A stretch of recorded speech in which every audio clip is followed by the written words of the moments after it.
Liam looked at Finley's worn-out sneakers and felt nothing but embarrassment. He thought he was trading up, leaving a struggling waitress for a woman draped in Gucci and driving a Porsche. He told himself he was choosing a future of power and prestige. But Liam made a fatal miscalculation. He didn't know that the poor girl he just abandoned wasn't struggling at all. She was testing him. And by the time he realized whose signature was on the checks of the empire, he desperately wanted to join. It would be far too late to say he was sorry. The rain in Seattle always felt personal, but tonight it felt like a judgment. Finley tightened the belt of her beige thrift store trench coat, the fabric thinning at the elbows. She sat in the corner booth of Bernie's Diner, a place where the vinyl seats were cracked and the coffee tasted like burnt hazelnuts. It was their place, or at least she thought it was. Across from her, Liam checked his watch for the third time in 5 minutes. It wasn't the cheap Casio she had bought him for their first anniversary. It was a gleaming Tag Heuer, a recent gift from a client he had been vague about.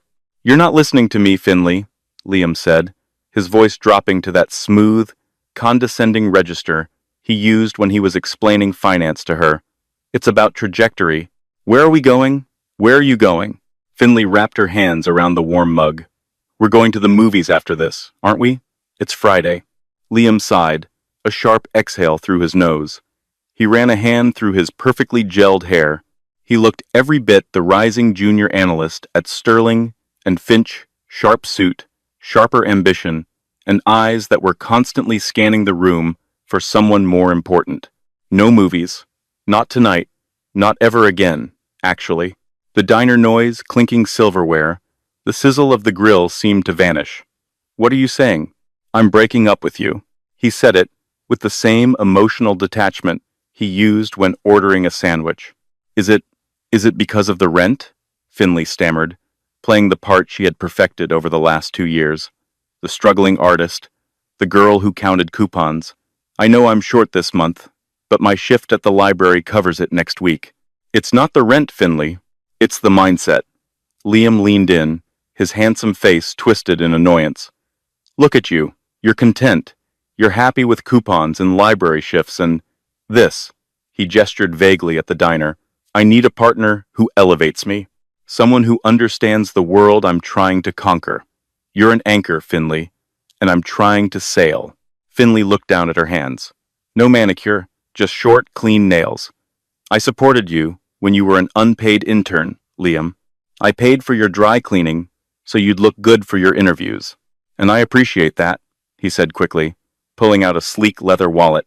He extracted 3 crisp $100 bills and slid them across the sticky table. "Consider this a reimbursement for the dry cleaning and the time." Finley stared at the money. It was an insult so precise it felt like a physical slap. "You're paying me off? I'm settling debts. I don't like loose ends." Before she could answer, the bell above the diner door jingled. The atmosphere in the room shifted instantly. Heads turned. Walking into Bernie's was a woman who looked like she had taken a wrong turn on her way to a gala. She wore a cream-colored coat that probably cost more than the diner's annual revenue. Her hair was a cascading waterfall of blonde highlights, and her heels clicked with authority on the linoleum floor. It was Vanessa Kensington. Everyone in the city knew the name, or at least the last name. The Kensingtons owned half the real estate in downtown Seattle. Vanessa was the it girl of the socialite scene, known for her loud parties and even louder public breakups. Liam's posture straightened instantly. A smile, genuine and eager, broke across his face, a smile Finley hadn't seen in months. "She's here," Liam said, standing up. Finley looked from Liam to Vanessa, the pieces clicking together with sickening clarity. "The client? The one who gave you the watch?"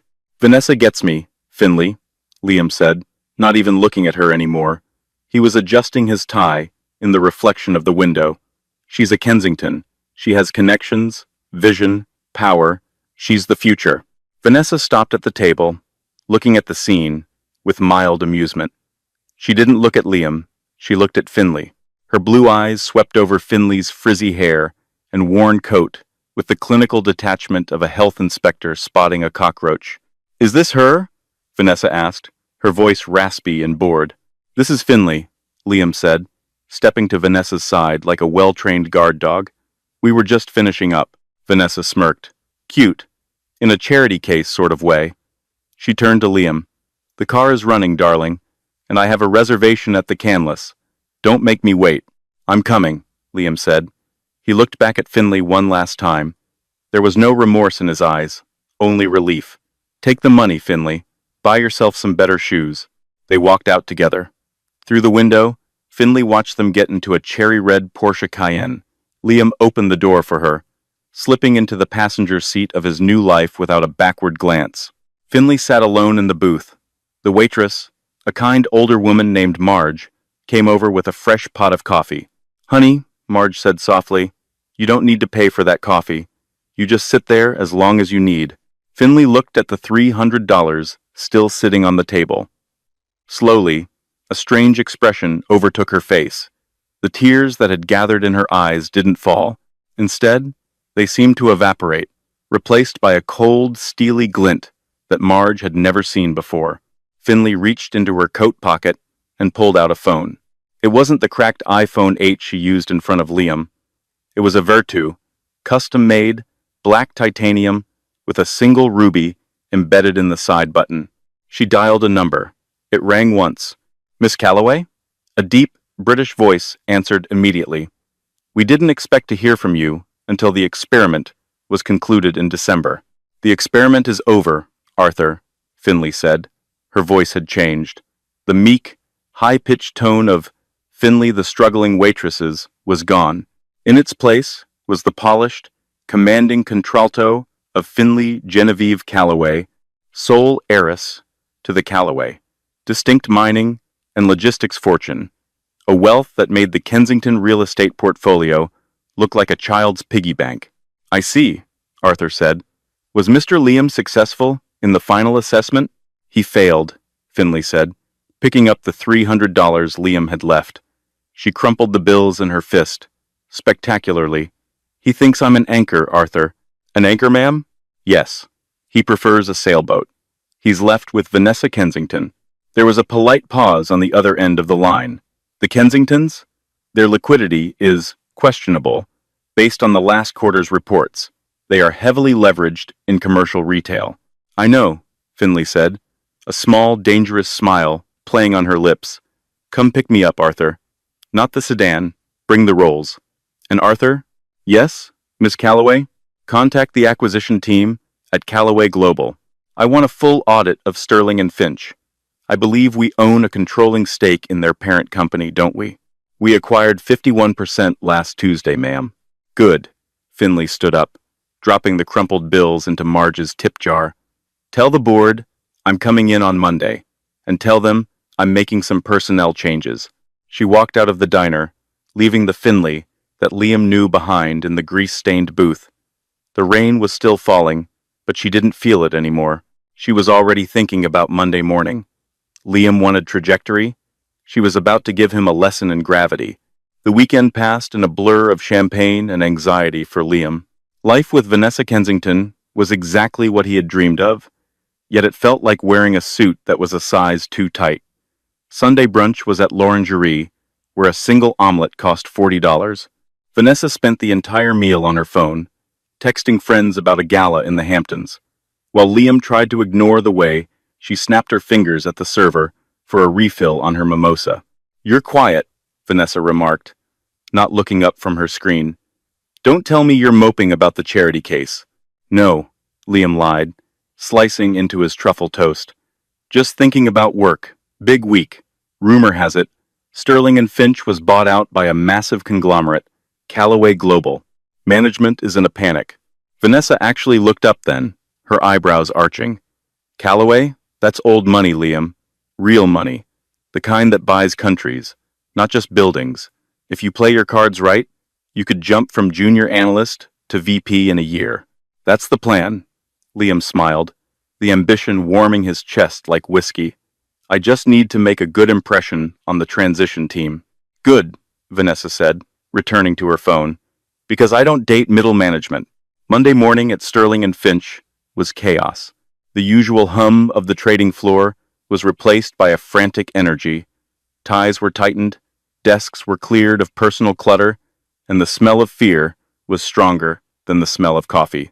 Liam stood by the water cooler with Brad, a senior associate who had always treated Liam like a younger brother, mostly by hazing him. "You look sharp, kid," Brad said, eyeing Liam's new Italian suit. Charged to a credit card, Liam hoped to pay off with his next bonus. "Trying to impress the new overlords?" "Something like that," Liam smirked. "And I made some personal changes this weekend." "Drop the dead weight." Brad laughed. "Finally dumped the waitress? About time. You need a woman who fits the portfolio, if you know what I mean." "I'm with Vanessa Kensington now." Brad choked on his water. "The Kensington heir? You're joking. How did you pull that off?" Liam adjusted his cuffs, basking in the envy. "She sees potential. Unlike Finley. Finley just wanted me to be small. She actually came to the diner on Friday, begging me for rent money. It was pathetic." "Ouch," Brad grimaced. "Well, watch out. Crazy exes have a way of showing up." As if summoned by the irony of the universe, the elevator doors at the end of the hall dinged. But it wasn't the usual staff elevator. It was the private executive lift, the one reserved for the board of directors. The floor went silent.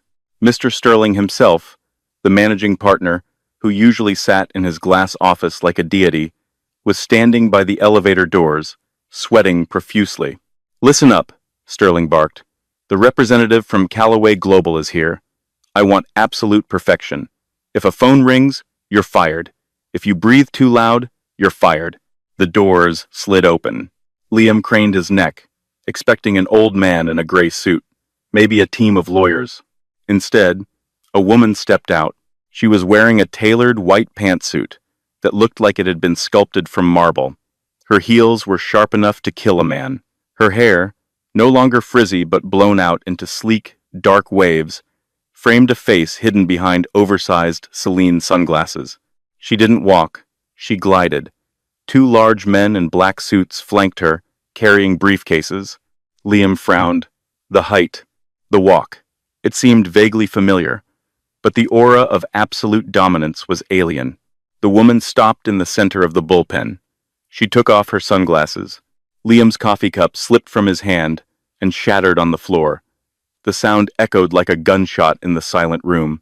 It was Finley, but it wasn't his Finley. This wasn't the girl who hunted for 2-for-1 coupons at the grocery store. This woman's skin glowed with expensive treatments. Her posture was regal. Her eyes, usually warm and pleading, were cold, hard flint. "Finley?" Liam whispered, his voice cracking. Brad nudged him. "You know the Callaway rep? That's the waitress," Liam stammered, his brain misfiring. "What is she doing here? She must be stalking me." Panic seized him. If Vanessa found out his ex was crazy enough to sneak into his office building, he'd look weak. He had to handle this. He had to show strength. Before Mr. Sterling could speak, Liam stepped forward, breaking the line of employees. "Finley!" Liam barked, his voice filled with righteous indignation. "What the hell are you doing here?" The entire office gasped. Mr. Sterling looked like he was about to have a stroke. Finley turned slowly to face him. She didn't look surprised. She looked bored. "Excuse me?" she said, her voice smooth and dangerous. "You can't just follow me to work because I dumped you," Liam shouted, gaining confidence from the silence of the room. He walked toward her, gesturing wildly. "I know you're hurting, and I know you need money, but this is a place of business. You're embarrassing yourself. Security." He looked around for the guards, but the two men in black suits flanking Finley stepped forward, blocking his path. They were built like tanks. "Liam, stop!" Mr. Sterling shrieked, running over. "What are you doing?" "I'm handling a security breach, sir," Liam said, puffing out his chest. "This is my ex-girlfriend. She's a waitress. She's mentally unstable and obviously couldn't handle the breakup. I'll escort her out." Liam reached out to grab Finley's arm. "Don't touch me," Finley said. She didn't shout. She didn't need to. The command had the weight of a falling anvil. Liam froze, his hand hovering in the air. Finley looked at him, then turned to Mr. Sterling. "Robert," she said, addressing the CEO by his first name. Is this the level of competence I can expect from your staff?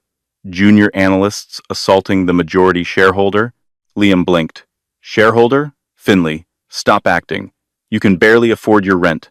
Finley finally looked at Liam directly. A cruel smile touched her lips. Rent? She laughed. A dry, humorless sound. Liam, I own the building. She snapped her fingers. One of the bodyguards opened a briefcase and handed her a thick file. My name, she announced to the room, her voice carrying to every stunned corner of the floor, is Finley Genevieve Calloway. My family owns Calloway Global, which means, as of last Tuesday, I own Sterling and Finch. She took a step closer to Liam, who was now trembling. The color had drained from his face so completely he looked like a corpse. And you, she whispered, loud enough for Brad and the others to hear, are the man who left me $300 for my trouble. Do you have any idea how insulted I was? Not by the money, Liam, but by the fact that you thought my worth could be calculated at all. I didn't know, Liam squeaked. Finley, babe, it was a joke. A test. I was testing you. Were you? Finley raised an eyebrow. Funny, because for the last 2 years, I was testing you. I wanted to know if you loved me, or if you just loved the idea of success. I think we both know the answer. She turned back to Mr. Sterling. Robert, I want a full audit of the junior analyst division. Start with Mr. Liam's accounts. I have a feeling his expense reports are as fabricated as his personality. Right away, Miss Calloway, Sterling said, bowing his head. Liam, get to your desk. Now. Actually, Finley interjected. No, I don't want him at a desk. She looked Liam up and down, inspecting his new Italian suit with the same disdain Vanessa had shown her trench coat. We're short-staffed in the mailroom, aren't we, Robert? I believe the position pays. Minimum wage? Sterling nodded vigorously. Whatever you say, Miss Calloway. Finley smiled at Liam. You wanted to be part of the empire, Liam. You wanted to start from the bottom and work your way up? Here's your chance. Report to the basement. You can start by sorting my fan mail. You can't do this, Liam whispered, humiliated tears pricking his eyes as Brad and the other colleagues openly stared. I can, Finley said, turning her back on him. And Liam, if you're late, I'm docking your pay. I know you have expensive tastes to maintain now. She walked toward the CEO's office, the sea of employees parting for her like the Red Sea. Liam stood alone in the center of the bullpen, the new suit suddenly feeling like a clown costume, but the nightmare was only beginning. Because Finley wasn't just going to fire him, she was going to break him, and she hadn't even started on Vanessa yet. The basement of Sterling and Finch did not smell like power. It smelled of toner dust, stale cleaning supplies, and shattered dreams. For 3 days, Liam had been relegated to level B2. His Italian suit was now covered in gray dust from hauling archive boxes. His hands, once manicured for shaking hands with CEOs, were covered in paper cuts. Courier, a voice barked from the loading dock. Liam flinched. It was barely 10 a.m. My name is Liam, he muttered, grabbing a stack of inter-office envelopes. I don't care if your name is the King of England, the mailroom supervisor. A gruff man named Hank, who seemed to enjoy Liam's misery a little too much, shouted, Get these to the 40th floor, and take the service elevator. Miss Calloway doesn't want unauthorized personnel in the glass lifts. The 40th floor. That was where he used to work. Liam pushed the heavy mail cart into the service elevator, staring at his reflection in the scuffed metal doors. He looked exhausted. Dark circles rimmed his eyes. He hadn't slept because he was living a double life that was becoming impossible to sustain. He hadn't told Vanessa. Every night, he went home to her penthouse, which he was slowly realizing was strangely empty of personal staff for a billionaire, showered off the basement smell, and put on a fresh suit before she saw him. He told her he was working on a deep-dive due diligence project, a top-secret merger that required him to work in a secure facility without windows or cell service. Vanessa, too self-absorbed to question why a junior analyst was given such clearance, just nodded and asked if it came with a raise. The elevator dinged at the 40th floor.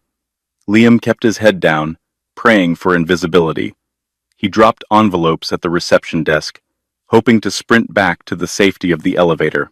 Liam, is that you? He froze. It was Brad. Brad was leaning against the break room door, holding a latte, grinning like a shark. Wow, Brad said, walking over and inspecting the mail cart. Top secret project, huh? Sorting the CEO's junk mail? That's some high-level clearance. Shut up, Brad, Liam hissed, checking over his shoulder. Does she know I'm up here? Miss Calloway? Brad laughed. She's in a board meeting dismantling the Asian market strategy. She doesn't have time for mailroom boys. But hey, she did leave a memo for everyone. Brad handed Liam a glossy, heavy cardstock invitation. It was cream-colored with gold leaf lettering. The Calloway Foundation, Annual Gala, Saturday night. The Grand Ballroom, Hotel Monteleone. Mandatory attendance for all Sterling and Finch employees. It's the event of the season, Brad said, tapping the card. Usually, junior staff isn't invited. But Finley, Miss Calloway, made a special exception this year. She wants the whole family there. Plus ones are encouraged. Liam stared at the card. A gala. Vanessa had been talking about the Calloway Gala all week. She had been complaining that her invitation must have been lost in the mail because the Kensingtons were always on the VIP list. I can't go, Liam said, panic rising in his throat. If I go with Vanessa, and she sees me, if she finds out I'm not a VP, if you don't go, Brad whispered, leaning in, you're fired. Explicit instructions. Absences will be treated as resignations. Liam felt the walls closing in. If he went, Finley would humiliate him. If he didn't go, he'd lose the job and the meager paycheck he needed to keep up the charade with Vanessa. That night, the situation got worse. Liam sat in Vanessa's living room, nursing a scotch he couldn't afford. Vanessa stormed in, throwing her designer bag onto the couch. It's insulting, she shrieked. Daddy called. The Kensingtons didn't get a VIP table this year. They put us in Zone B. Can you imagine? Zone B is for doctors and lawyers, Liam, not dynasties. She turned to him, her eyes blazing. But you, she pointed a manicured finger at him, you work for them, now. You're on the transition team. You can get us in, right? You can get us the head table? Liam swallowed hard. Vanessa, I don't think I have that kind of pull yet. The project is strictly confidential. Oh, stop it, Vanessa snapped. You said you were important. If you can't even get your girlfriend a decent seat at a company party, what good are you? She walked over to the window, looking out at the city lights. Her voice dropped, losing its anger and replaced by a strange, desperate tremor. I need to be at that head table, Liam. People are talking. Rumors about my father's liquidity problems. If I show up in Zone B, they'll think it's true. I need to be seen with the Calloways. I need Finley Calloway to publicly acknowledge us. Liam watched her, a sudden, chilling realization washing over him. Vanessa wasn't just a snob. She was drowning, just like him. She's counting on me, Liam thought. She thinks I'm her lifeline. I'll handle it, Liam lied. The words tasted like ash. I'll talk to management. We'll go, and we'll look like royalty. Vanessa turned back, her smile returning, bright and terrifying. I knew I picked the right one. Wear your tuxedo, darling. The black velvet one. We need to look like we own the place. Liam nodded, his stomach twisting into knots. He would go to the gala. He would walk into the lion's den with a woman who was only using him, to face a woman he had discarded, who now held his life in her hands. He looked at the invitation again. The gold letters seemed to shimmer, spelling out his doom. The grand ballroom of the Hotel Monteleone was dripping in excess. Chandeliers the size of small cars hung from the ceiling, casting a warm, golden glow over the hundreds of guests. A string quartet played softly in the corner, competing with the hum of gossip and the clinking of crystal champagne flutes. Liam adjusted his bow tie for the 10th time. He felt like he was walking to the gallows. Beside him, Vanessa was a vision of aggressive wealth. She wore a dress made of emerald silk that plunged dangerously low in the back, adorned with diamonds that Liam strongly suspected were rented. She gripped his arm, not with affection, but with a tension that bruised. "Head high, Liam," she hissed through a frozen smile. "Don't look at the floor. We belong here." They moved through the crowd. Liam scanned the room, terrified of seeing her. Every brunette woman in a gown made his heart stop. "Look," Vanessa whispered, nodding toward the center of the room. "There's the circle, the mayor, the senator, and is that her?" The crowd parted. Standing on a raised platform near the orchestra was Finley. If she had looked intimidating in the office, she looked otherworldly now. She wore a gown of midnight blue velvet that shimmered like the night sky. Around her neck sat the Callaway star, a sapphire necklace rumored to be worth more than the hotel they were standing in. She was laughing at something the mayor said, her head thrown back, radiating an easy, natural power that Vanessa had never possessed. "She's stunning," Liam whispered, involuntarily. Vanessa dug her nails into his arm. "She's just lucky. Come on, we're gonna say hello." "Vanessa, no," Liam panicked, planting his feet. "We can't just walk up to her. There's protocol." "Screw protocol. I need a photo with her." Vanessa dragged him forward.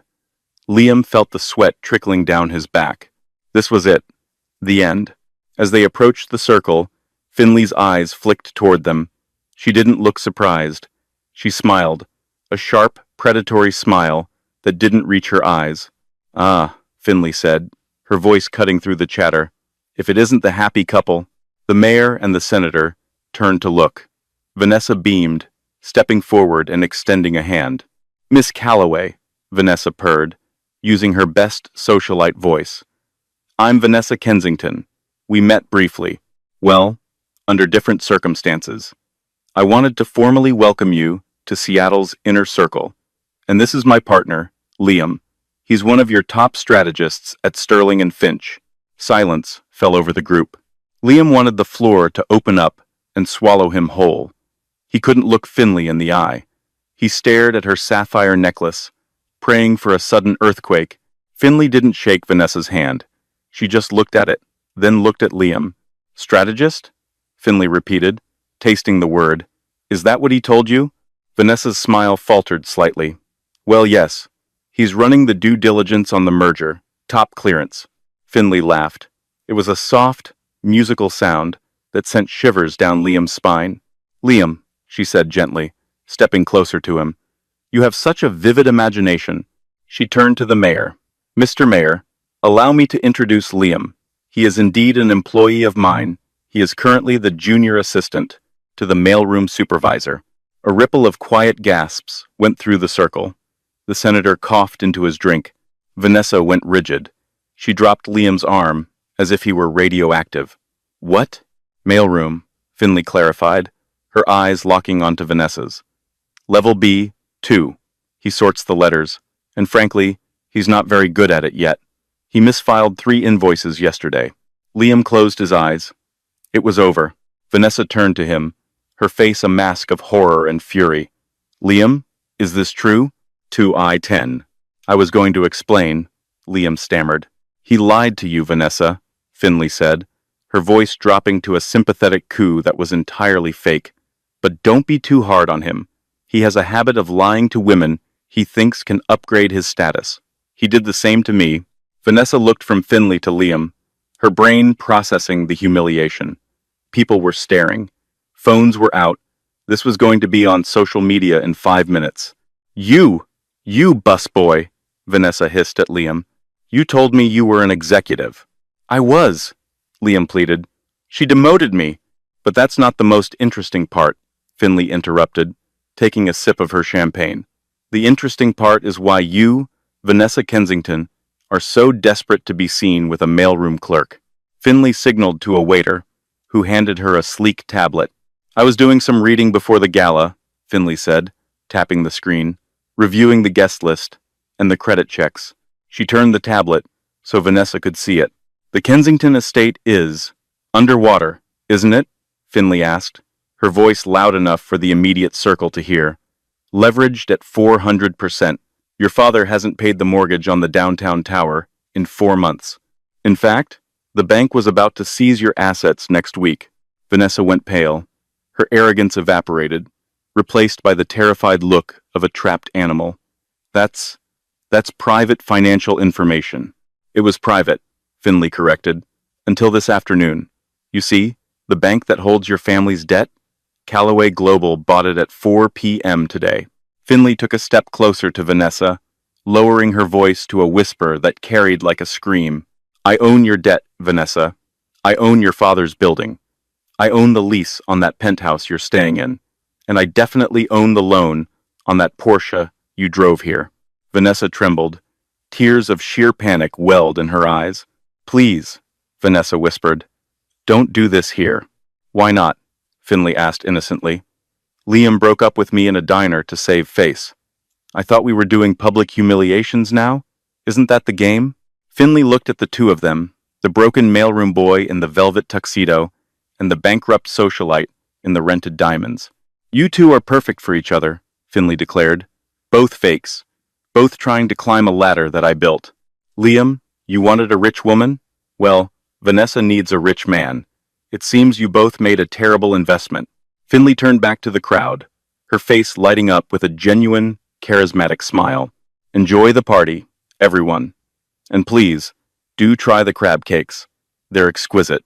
She turned and walked away, the velvet of her dress trailing behind her like regal robes. Liam and Vanessa were left standing in the center of the ballroom, isolated in a spotlight of shame. The circle of elites had already turned their backs, the conversation resuming, as if the two imposters didn't exist. You're broke? Liam whispered to Vanessa, betrayal coloring his voice. You sort mail? Vanessa shot back, venom in her tone.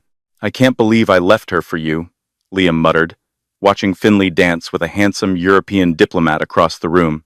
And I can't believe I wasted a dress rental on you, Vanessa spat, but Finley wasn't done. The humiliation was just the appetizer. The real lesson was about to begin, because in the world of Finley Callaway, you didn't just defeat your enemies, you made them work for you. Monday morning arrived with a bleak inevitability. Liam walked into the mailroom, his tuxedo returned to the rental shop, his pride left somewhere on the floor of the Hotel Monteleone. He expected to be fired. He expected a security guard to escort him out. Instead, he found a new ID badge waiting for him. Liam J., assistant to the Director of Sanitation Services. Hank, the mailroom supervisor, looked at him with pity. She moved you again, kid. You're not sorting mail anymore. You're overseeing the cleaning crews. Night shift. Night shift? Liam slumped against the wall. But Vanessa dumped me. I have nowhere to stay. I was crashing on her couch until she kicked me out yesterday. Well, Hank shrugged, handing him a mop. At least you can sleep in the break room during the day, rent-free. Liam's life had become a cyclical hell. By night, he supervised the cleaning of the offices where he used to work. He watched as his former colleagues, Brad included, left late, laughing and ordering Uber Blacks, while he pushed a cart of cleaning supplies. By day, he slept on a cot in the basement, dreaming of the diner, dreaming of Finley in her beige trench coat. He realized now that the coat wasn't a sign of poverty. It was a sign of indifference. She didn't care about clothes because she owned the world. 2 weeks later, the final blow landed. Liam was buffing the marble floors of the main lobby at 3 a.m. when the elevator dinged. Finley walked out. She was wearing a simple gray tracksuit, her hair in a messy bun, holding a tablet. She looked tired but focused. She stopped when she saw him. Missed a spot, she said, pointing to a scuff mark near the fountain. Liam turned off the buffer. The silence of the empty lobby was heavy. Why are you doing this, Finley? He asked, his voice hoarse. Just fire me. Let me go. I haven't fired you because you haven't quit, Finley said, walking over to the fountain and sitting on the edge. And you haven't quit because you have nowhere else to go. No other firm in the city will hire you. I made sure of that. Your reputation is radioactive. So this is it? Slavery? It's education, Liam. She looked at him, her eyes not angry but analytical. You wanted to be a leader. You wanted to run a company. But you don't know the first thing about what a company is. She gestured to the empty building. You thought business was about suits and dinners and knowing the right people. You thought it was about Vanessa Kensington. But look around you. Who keeps this building running? The cleaners, the mailroom, the people you never looked at, the people you stepped over. Liam looked at his hands, calloused and gray from the cleaning fluid. I see them now, he whispered. Good, Finley said. She stood up. Because tomorrow, you're getting a promotion. Liam looked up, hope flickering in his chest. Back to analyst? No, Finley smiled. You're going to be the personal assistant to the new project manager for the Kensington acquisition. Kensington acquisition? Liam frowned. We finalized the seizure of the Kensington assets this morning. We're turning their downtown tower into affordable housing and a community center. It's a massive project. And who is the project manager? The doors opened. A woman walked in. She wore a sensible business suit, holding a clipboard. She looked humble, but efficient. It was Vanessa. But it wasn't the Vanessa of before. No makeup, no jewelry. She looked exhausted, humbled, and terrified. Vanessa? Liam gasped. Hi, Liam, she said quietly. She looked at Finley. Miss Calloway, thank you for the opportunity. I won't let you down. I need this job. My father, he's in a bad way. Finley nodded. You start at 8 a.m. Liam reports to you. You answer to me. If either of you tries to leverage your position, or steal, or lie, you're both out on the street. And I know you both know how cold it is out there now. Finley walked toward the door. Work together, or don't. It's up to you. But this is the only ladder left. The next 6 months were the hardest of Liam's life. Working under Vanessa was a special kind of torture at first. She was bitter, exacting, and terrified of failure. She made him fetch coffee, redo spreadsheets, and personally inspect construction sites in the rain. But something shifted around month 3. They were in the trailer at the construction site of the former Kensington Tower. It was pouring rain. The roof was leaking. We're going to miss the deadline for the plumbing inspection, Vanessa said, head in her hands. Finley, Miss Calloway is going to kill me. Liam looked at the blueprints. He remembered something from his time in the basement. A loophole in the city's scheduling he had heard the maintenance guys talking about. We can file for an emergency variance, Liam said. It costs an extra $50, but it gets the inspector here within 24 hours. I know the form number. Vanessa looked at him. For the first time, she didn't look at him like a servant or a trophy. She looked at him like a partner. Do it, she said. They worked until midnight. They ate cold pizza on the floor of the trailer. They didn't talk about galas or Porsches. They talked about copper piping and zoning laws. Slowly, the dynamic changed. They stopped performing for an invisible audience. They started working. Liam learned that Vanessa actually had a sharp mind for logistics. She had just never been allowed to use it because her father only wanted her to be a decoration. Vanessa learned that Liam, stripped of his arrogance, was diligent and creative. They weren't in love. That fantasy had died long ago, but they were becoming something else. A team, a survival unit. One evening in November, Finley called them into her office. It was the first time Liam had been on the top floor since the incident. The view was spectacular. The city lights twinkled below. Finley sat behind her massive oak desk. She didn't look up as they entered. The Kensington Community Center opened yesterday, she said, flipping through a report. Under budget. Ahead of schedule. Full occupancy. We worked hard, Vanessa said, her voice steady. I know, Finley said. She finally looked up. You two have done adequate work.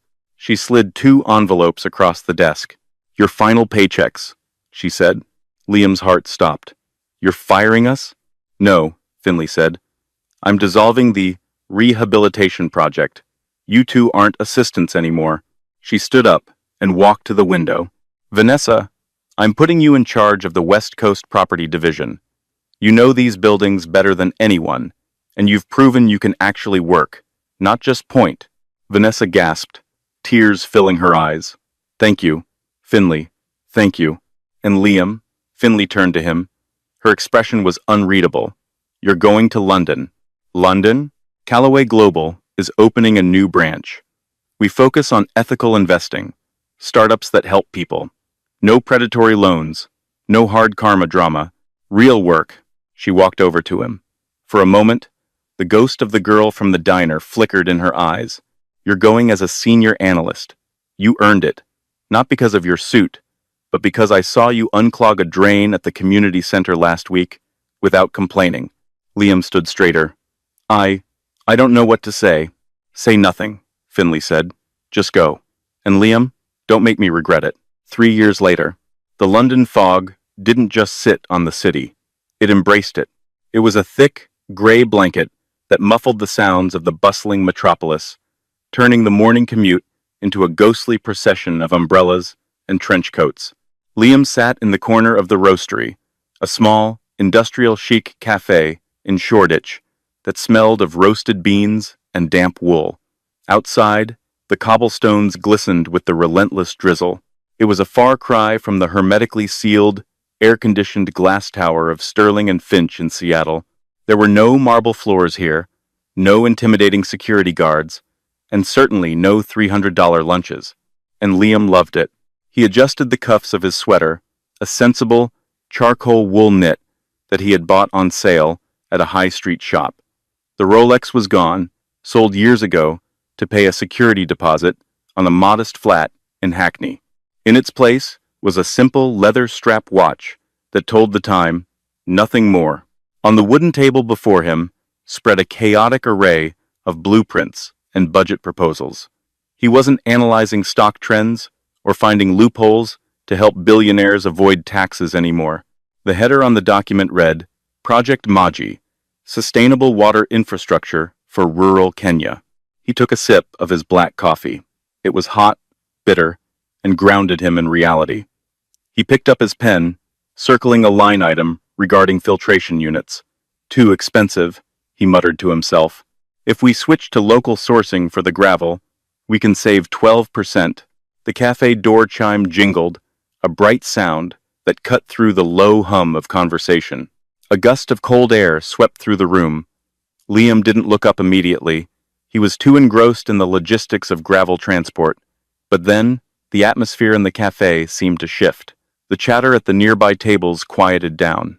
It was a subtle change, a magnetic pull that Liam recognized instantly. It was the feeling of gravity entering a room. He froze, his pen hovering over the paper. The hair on the back of his neck stood up. He knew that presence. He hadn't felt it in 3 years.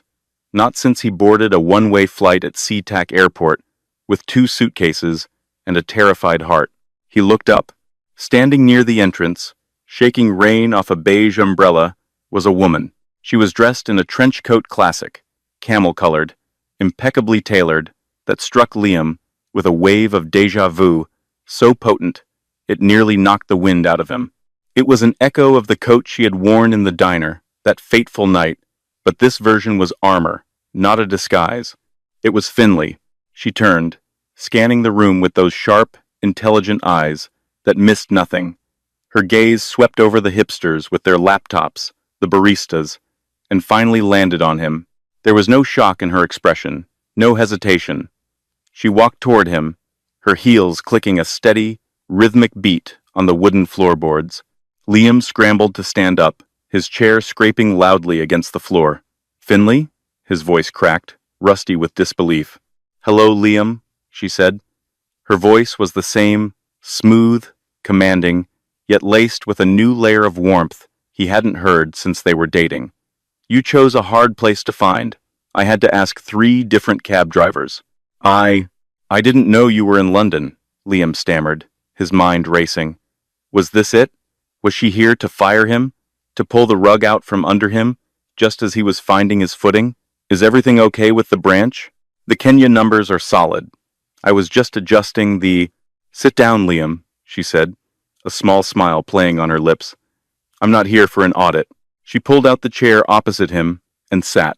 She signaled a waiter with a subtle raise of her hand, a gesture of power that she had perfected.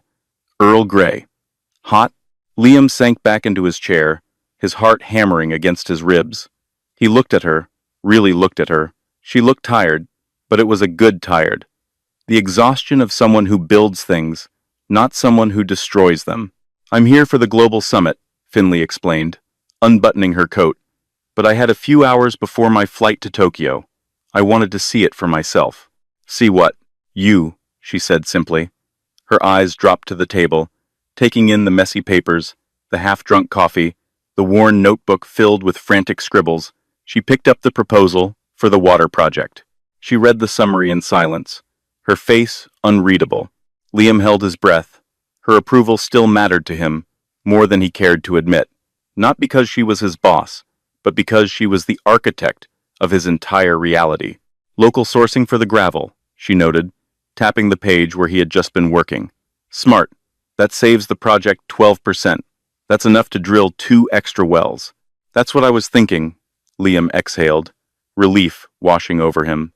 Finley placed the paper down and leaned back, studying him. You look different. You're not wearing gel. And that sweater, it actually fits you. I stopped trying to look like the person I wanted to be, Liam said quietly, and started trying to be the person I am. And who is that? A guy who works hard, Liam said. A guy who knows the names of the cleaning staff in this building. A guy who is happy. Finley nodded slowly. The waiter placed her tea on the table. She took a sip, the steam curling around her face. I saw Vanessa last week, Finley said suddenly. Liam flinched. The name still carried a phantom sting, though it had faded significantly. How is she? Is she still running the West Coast division? She is, Finley said. She's terrifying, actually. She negotiates with contractors like a shark. She paid off her father's debt entirely last month. Every cent. That's amazing, Liam said, and to his surprise, he meant it. She hated construction sites when we started. She wouldn't step in the mud. She owns a pair of steel-toed boots now, Finley laughed softly. She lives in a small 2-bedroom house in the suburbs, drives a Subaru. She told me to tell you hello, she said. She said you were the only person who ever told her the truth, even if you were lying about yourself at the time. We were both drowning, Liam reflected, looking out the window at the rain. We just grabbed onto each other to stay afloat. You were idiots, Finley corrected him, but her tone lacked the venom of the past. But you were my idiots. I couldn't just leave you there. She reached across the table. For a second, Liam thought she was going to slap him. Instead, she placed her hand over his. Her skin was warm. The contact was electric, not with romance, but with a profound, shared history. I loved you, Liam, she said, her voice dropping to a whisper. Back in the diner, when you slid that $300 across the table, it didn't just break my heart, it shattered my faith in people. I wanted to destroy you. I wanted to burn your world down. You did, Liam whispered. You incinerated it. I had to, Finley said, her eyes locking onto his.